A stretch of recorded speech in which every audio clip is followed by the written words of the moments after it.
एक बार की बात है, एक आदमी अपने कुछ ऑफिस के काम में बिजी था और वह घर में बैठकर लैपटॉप पर अपना काम कर रहा था। अब उस आदमी का 10 साल का बच्चा हर बार कोई ना कोई सवाल लेकर उसके पास आ रहा था और उसे पूछ पूछ कर तंग कर रहा था।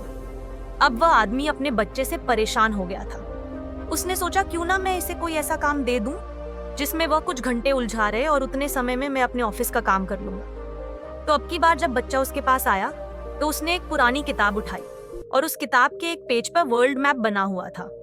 उसने उस पेज को फाड़कर उस पेज के छोटे छोटे टुकड़े कर दिए और अपने बेटे को देते हुए कहा कि इस पेज पर वर्ल्ड मैप बना हुआ था, मैंने इसे कुछ टुकड़ों में तोड़ दिया है, तुम्हें इन टुकड़ों को जोड़कर फिर से वर्ल्ड मैप तैयार करना है। अब जाओ, जाकर इसे जोड़ो और जब वर्ल्ड मैप बन जाए तब आकर मुझे दिखाना। बच्चा वह टुकड़े लेकर चला गया और इधर उस आदमी ने चैन की सांस ली कि अब उसका बेटा उसके पास नहीं आएगा और उसे तंग नहीं करेगा और वह शांति से अपना काम अब कर सकता है। लेकिन अगले 5 मिनट के अंदर ही वह बच्चा फिर से अपने पिता के पास आया और बोला, पापा देखिए मैंने वर्ल्ड मैप बना लिया है, ये तो बहुत ही आसान था। उस आदमी ने जब चेक किया तो देखा कि मैप तो बिल्कुल सही जुड़ा हुआ था। तभी उस आदमी ने हैरानी में अपने बेटे से पूछा कि ये तुमने इतनी जल्दी कैसे किया। बच्चे ने फिर से कहा कि ये तो बहुत ही आसान था पापा, आपने जिस पेज के टुकड़े मुझे दिए थे उसके एक साइड पर तो वर्ल्ड मैप बना हुआ था और दूसरे साइड पर एक मंकी बना हुआ था। मैं मंकी को जोड़ता गया और वर्ल्ड मैप अपने आप बन गया।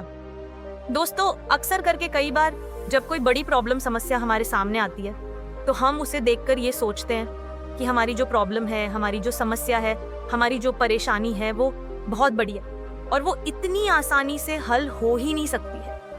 हम उसका सिर्फ एक पहलू देखते हैं और अपना एक पॉइंट ऑफ व्यू बना लेते हैं, जबकि उसका दूसरा पहलू भी हो सकता है जहां से उसका हल बहुत ही आसानी से निकल सकता है। इसलिए जिंदगी में जब भी कोई बड़ी प्रॉब्लम या दुविधा आए तो उसके हर पहलू को देखकर उसे सॉल्व करने की कोशिश हमें करनी चाहिए। तो अगर आप इस कहानी को और भी लोगों तक पहुंचाना चाहते हो तो इस वीडियो को लाइक करिए ताकि YouTube इस वीडियो को और भी लोगों तक पहुंचाए।